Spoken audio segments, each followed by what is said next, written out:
Hello, good morning mga tol. What's out? Mapagpalang araw sa ating lahat mga tol. Kamusta kayo dyan? Sana ay nasa mabuti kayong kalagayan ngayon, tayong lahat. For today's video mga tol, magbahagi na naman ako sa inyo ng mga gamit kong sa garapa. Ito ay garapa di Lanticom mga tol.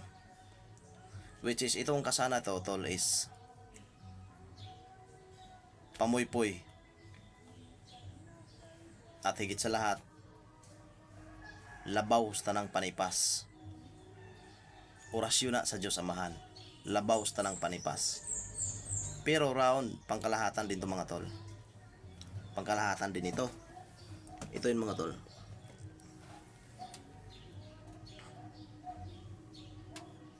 Yan.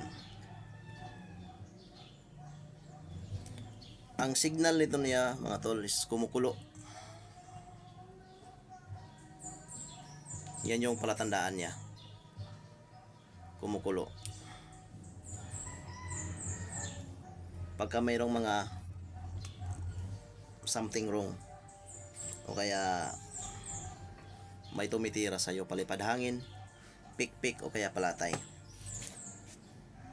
Ang proteksyon na maibigay nito tol sa tao is pangkalahatan. Dili buthan, kubol,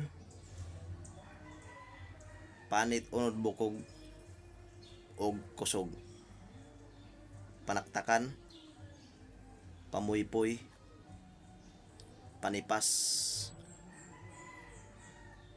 depensa sa mga baril-baril, taga, kaya saksak, at sa mga disgrasya o kaya mga peligro.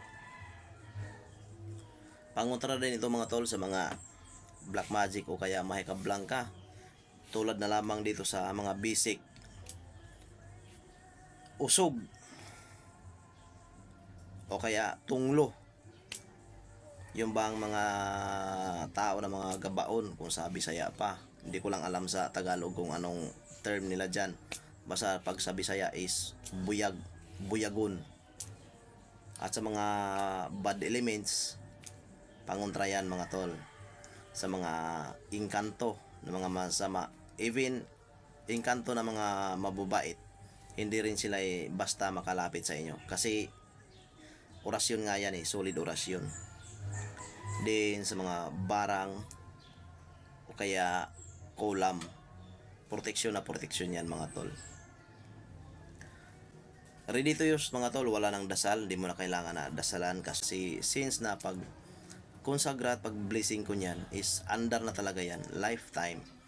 Ang ano ko lang talaga sa mga tao na magtanga nito is dalhin lang at gamitin sa mabuti, huwag sa masama o kaya kalukuhan.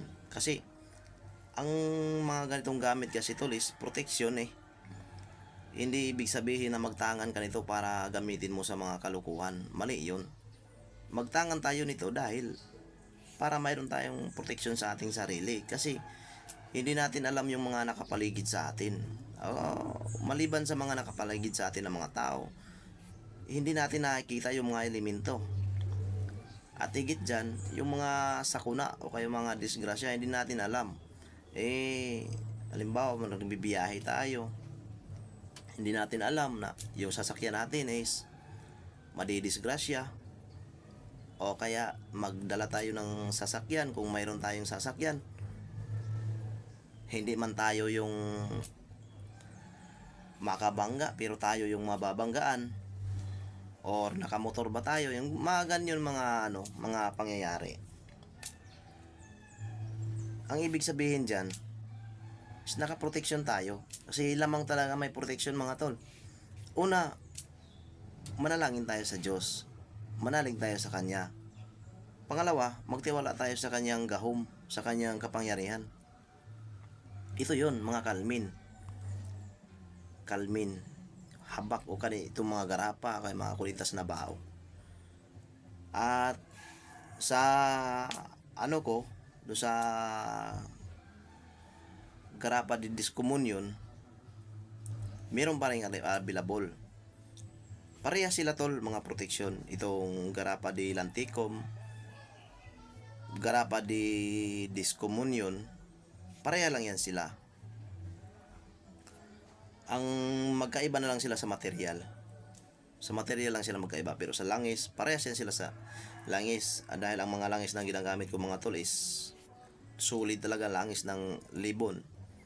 Din sa mga orasyon, parehas sila protection. Nila pangkalahatan, parehas pangkalahatan. At doon sa mga bao natin ng niyog na walang mata o kaya mas kilalang libon, may mga available pa rin tayo mga tol. Mayroon tayong mga maliliit, pero sa gusto ng mga standard size, pwede naman kayong mag-request na magpagawa. Kasi yung mga kinakasa ko na mga bao ng libo na niyog, mga maliliit lang yan na ano. Hindi yan hindi yung kalakihan talaga. Tama lang. Pero iba yung sinasabi kong standard size. Kasi yung standard size is katulad nung kinasa ko ng bao ng niyog na isang mata at saka isang bibig.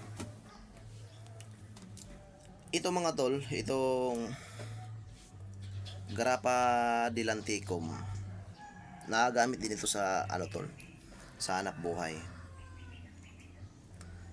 Kung anong diskarte mo sa buhay o kaya kung may negosyo ka, nakakatulong yung mga yan mga tol. Pangtaboy din yan sa mga bad energy,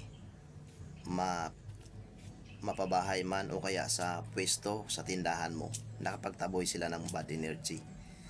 At sa mga lason-lason mga tol, ikaw nga nagdala nito, hindi ka malalason kasi basag ang mga baso niyan o kaya pinggan na may mga lason. Ibig kong sabihin, sa ibang tao makakasalbar ka. Halimbawa, pagka mayroong ibang tao na nalason, pamilya mo, barkada mo, ay papainom mo niyan is isang takip lang.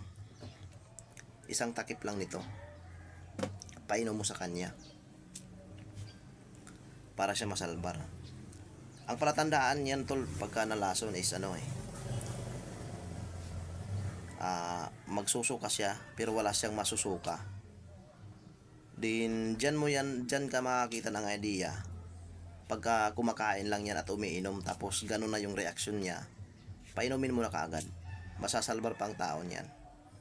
Kasi pag ang tao tol, pag hindi masalbar, nalason at hindi nasalbar, ang mangyayari yan is maglagom yung mga niya, eye bags din yun sa mga kuko, lagom yan, manglagom. Yan yung niya, yan yung palatandaan pagka yung tao is nalason. Maraming lason, idaan sa inumin, idaan sa pagkain, pikpik, palatay, palupad hangin. Yung pikpik, palatay, palupad hangin, orasyon ang gamit yan mga tol. Pero yung mga ginagamit sa mga inumin o kaya pagkain, material yan. Meron din yung iba na orasyon lang, itayhop lang. Pero mostly talaga pagka inumin at saka pagkain, material ginagamit yan. So yun lang mga tol, magandang araw at maraming salamat sa inyong suporta. Sana po ay patuloy nyo suportahan. At doon sa mga interesado tol, sa mga kasa natin, lang kayo tol sa akin. Ang link ng ko, ng FB page ko, nasa bio ng aking YouTube channel mga tol. At yung number ko, nilalagay ko sa ko. Pwede kayong direct na mag-text o kaya tumawag sa akin. Maraming salamat tol, God bless po. Mag-ingat po tayong lahat. Maraming salamat po sa inyo.